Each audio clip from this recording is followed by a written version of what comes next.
Let's talk about where the trial stands tonight with townhall.com senior writer Julio Rosas and America Rising executive director Cassie Smedile. Good to have you both with us tonight. Thank you. Great to be with you, Shannon. Okay, so here is something landed in my inbox today. This is Professor Jeffrey Schwartz, a law professor, and he was a prosecutor, defense attorney, and also a judge down in Miami-Dade County in Florida. He says this about the judge's rulings. He says it's abundantly clear the judge is trying to direct the case toward an acquittal. Cassie, do you think that's a fair assessment of what's going on?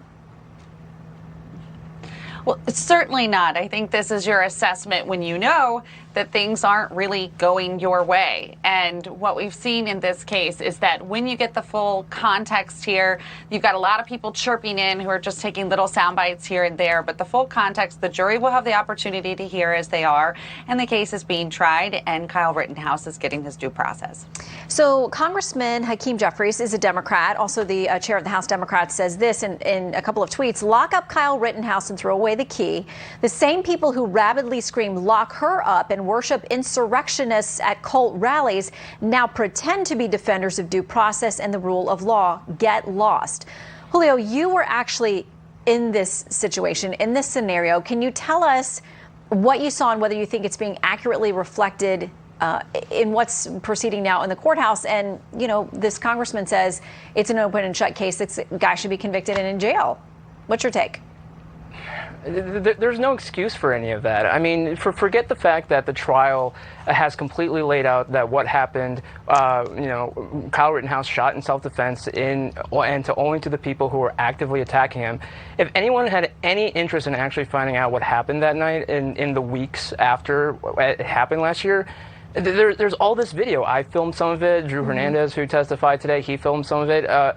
We have a lot of videos and eyewitness statements prior to the trial that will clearly show to any neutral observer or anybody who actually wants to be objective about it, will see that Kyle Rittenhouse only shot people in self-defense because they were actively attacking him. And so for congressmen today, members of the media trying to make it seem like the prosecution's case hasn't been as disastrous as it actually has been, because I should know, because I've been at the courthouse every day of the trial. I mean, it's unacceptable, and it's going to add fuel to the fire if the jury does acquit Mr. Rittenhouse of the charges, because people will have been duped into believing this narrative that's just simply not true. Okay, so the Associated Press said this a couple of weeks ago about the case. The headline was, "In the Rittenhouse case, Americans see what they want to see." Cassie, the suggestion there that people on either side of this debate are going to feel like what they see in these videos and in this evidence supports whether they already think he's guilty or innocent. Do you think that's a fair assessment by the AP? I don't think it's a fair assessment, but I do think that it's something that we see sort of writ large. How many cases and situations and media narratives have been crafted out of snippets that people pick up on Twitter, and now all of a sudden they're an expert on the issue, on the story, or on the case? And it seems that there was this narrative already playing out in the media over the last year plus from when this happened. And then this week, as this trial is being shown in fuller context, uninterrupted on TV, like Fox has taken it for so many hours, people are going, oh, I didn't realize that, or that's new information, or, well, now that it's presented that way, that's interesting. Or, as you're talking about, the footage, the live footage that exists from so many different vantage points.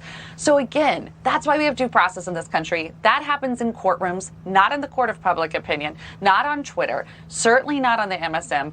And that's, the jury is able to hear this case. They're the ones who matter, and what they take away from this matters. And I think that's why you're going to see a fair process play out. Yeah, and they'll soon have the case and make their decision. And luckily we have a court system and a justice system that does give a fair hearing and allows all this to be brought in. Julio, I wanted to ask you quickly, we've talked about all of this video evidence that's been available. It's been available to the prosecution since the beginning too, and they still saw it and thought they'd bring these charges anyway.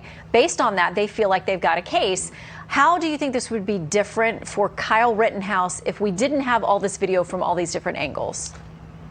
Oh, it would have been a much harder for his defense team to make that whole case, because again, there was no mainstream media outlets at that location. It was myself and a handful of other people, and so we didn't set out to go out there to try to prove his innocence, because obviously we had no idea who he is. We simply went out there to show what was happening in real time, because as we've seen, not just with this case, but the mainstream media has been doing a terrible job at covering the riots, especially as they were happening. And so no, we just set out there to tell the truth of what was going on, and in this case, it should help acquit him of these charges, because that's what the facts are. I mean, there's just no dispute about that. It looks like this will go to the jury probably on Monday or Tuesday at the earliest. So we will watch and see what this jury decides with all this information that's been presented to them. Julio and Cassie, thank you for your time. Thank you. Thank you.